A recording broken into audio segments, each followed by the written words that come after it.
времето и пространството. Илюзия, концепция, реалност. Начинът, по който аз в процеса на моето собствено пробуждане открих и с помощта на някои от учителите, които следвам, беше потвърдено как преживяваме, как виждаме, доколко вярваме за съществуването на времето и пространството, или така познатите изрази тук и сега. Как всички говорят в духовните среди за колко е важно да медитираме и да бъдем тук и сега. Но какво представлява това тук и какво представлява това сега? От гледна точка на реалност и на концепция. Когато затворите очи и се опитате да преживеете момента тук, това място в пространството ли е или е преживяване? Защото от гледна точка на това доколко едно пространство съществува и е реално, ако то е, тогава ние би трябвало да преживяваме концепцията там. Но където и да отидеме, където и да се намираме в пространството, което нашите сетива възприемат като пространство, ние винаги сме тук. Където и да отидем. Концепцията за там, ако се замислите, ние никога не преживяваме там. Идеята, илюзията, концепцията за там всъщност се превръща винаги в тук. Където и да отидем в пространството и да се движим, ние винаги сме тук. Защото тук не е място в пространството. Тук е своего рода преживяване. Същото касае и времето, за което сега. Има ли някога момент, в който да сте преживявали тогава? Тогава, после, след определен период от време. Винаги, където и да мислим чрез концепцията си, че се движим във времето, ние винаги сме сега.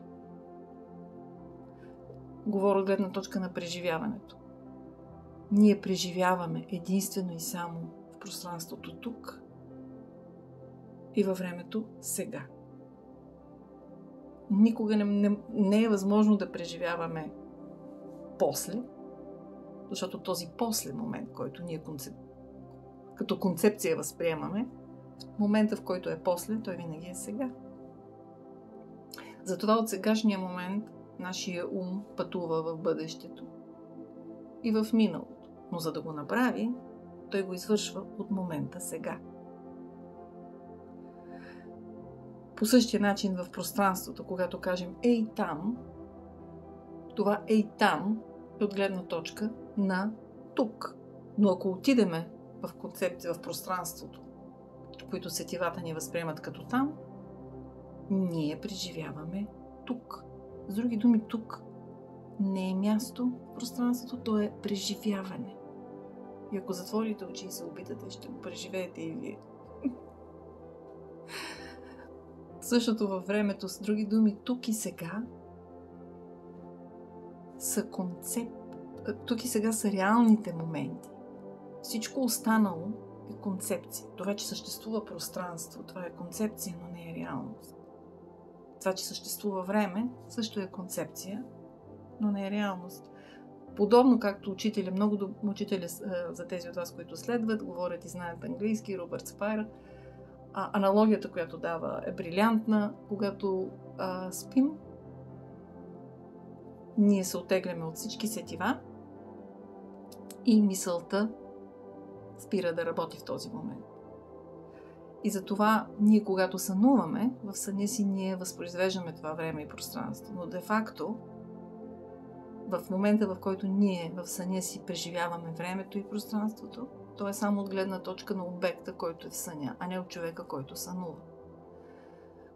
Или за други думи, ако вие премахнете всички свои сетива и спрете да мислите, тогава спира да съществува и времето, и пространство.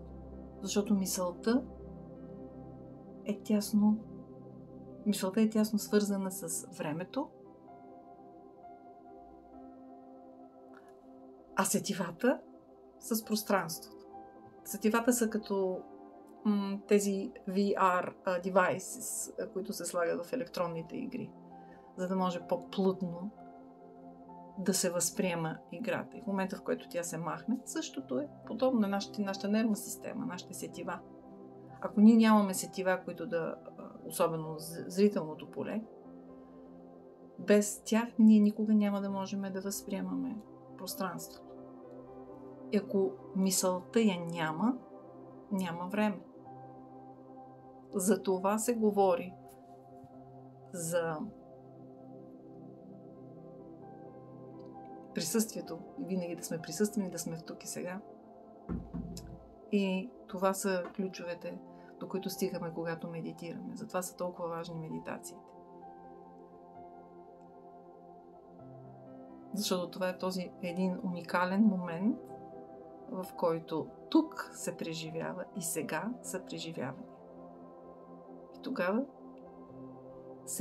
може да се прозре илюзията на времето и илюзията на пространството. Това са само концепции, но те не са абсолютната реалност. Реалността де-факто е това, което преживявам. Надявам се да съм могла да го обясна по начина, по който аз го разбирам и го усещам.